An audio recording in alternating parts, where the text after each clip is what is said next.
Hello, magandang araw mga kawaf. Ang lulutuin natin ngayon ay napakasarap na chicken afritada. Tara na, samahan niyo ako. Una ay magpainit muna tayo ng mantika dahil lulutuin natin ang ating patatas at carrots. So, tig-isang carrots at patatas ang ginamit natin dito mga kawaf at hiniwak ito ng pa-cube.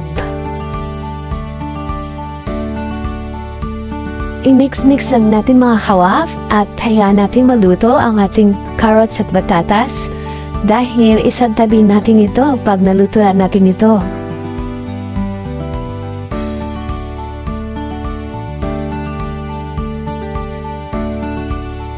Idagdag natin ang isang red bell pepper at ang maliit na pack ng green peas. So haluluin na natin hanggang sa maluto. At kung pag maluto na ito ay kukunin muna natin at isang tabi muna natin at palamigin muna natin.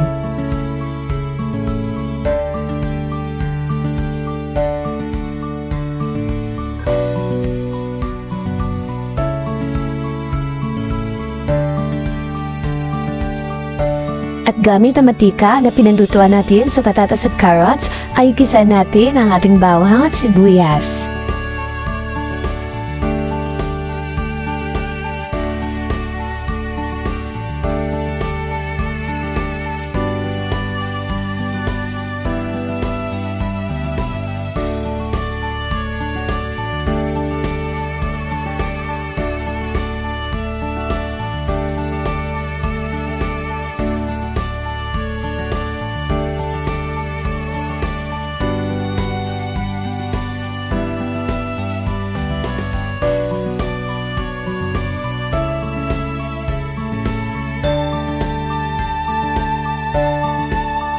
Igisa din natin mga kawaf ang isang kamatis dito at hayaan natin ito lumambot at lumabas ang kanyang katas.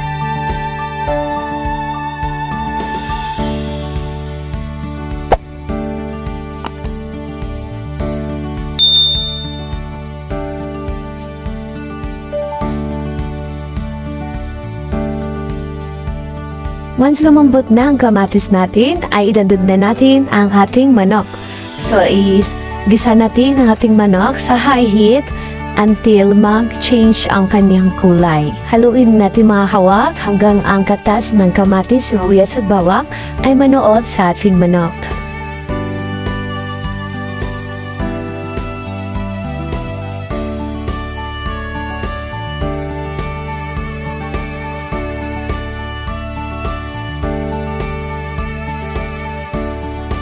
At lagyan natin ito ng paminta at asin. So since paborito ko talaga ang paminta mga kawaf, ay damihan ko ito talaga.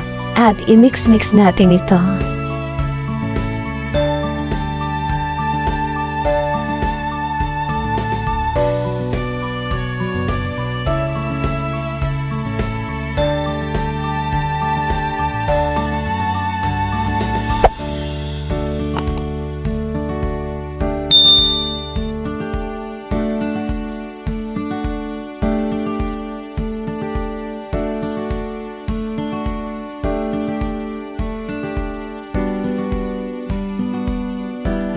Takpan muna natin mga kawaf at hayaan natin kumulo ang katas ng manok.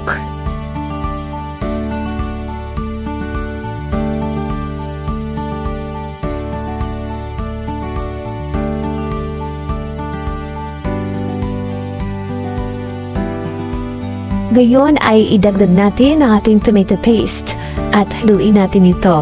So ang tomato paste na ginamit ko dito ay mga 3 tablespoon lang.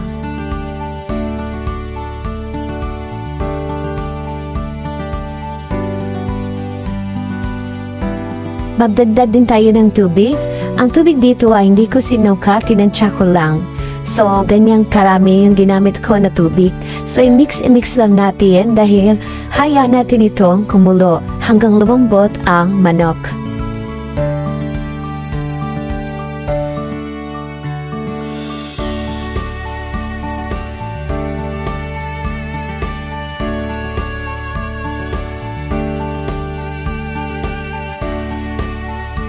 Takpan natin ito at hayaan natin itong kumulo para lalong maluto ang manok.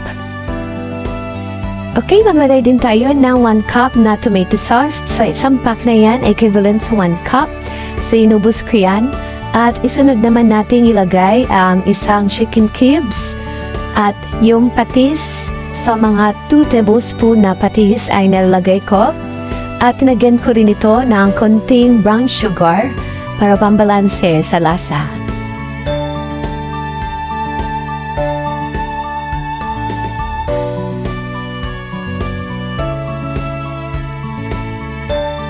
Haluin lang natin para ma-dissolve yung mga pampalasa na nilagay natin.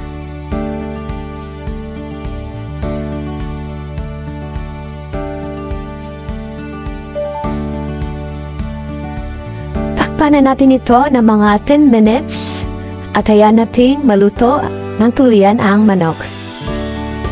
Pagkatapos ng 10 minutes ay idagdag natin yung naprito ay naluto nating mga vegetables at haluin natin. Siya nga pala mga kawaf, ang carrots at patatas natin ay tinimplahan natin yan ng asin at paminta dahil nakalimutan nating timplahan yan sa kawali nung iluto natin kanina. At habang hinahalo natin yan, kung bago pa lang sa ating channel ay mag-subscribe na sa ating YouTube at i-click ang notification bell para ma-update sa sunod nating mga videos. Takpan natin ito at hayaan natin maluto ng tuluyan ang manok at manood yung mga pampalasa natin. At eto na, ang ating chicken afritada. Sa tingin pa lang ay napakasarap na. Tingnan niyo mga kawaf, lutong-luto na ang ating manok at napakasarap niyang tingnan. So kain na tayo!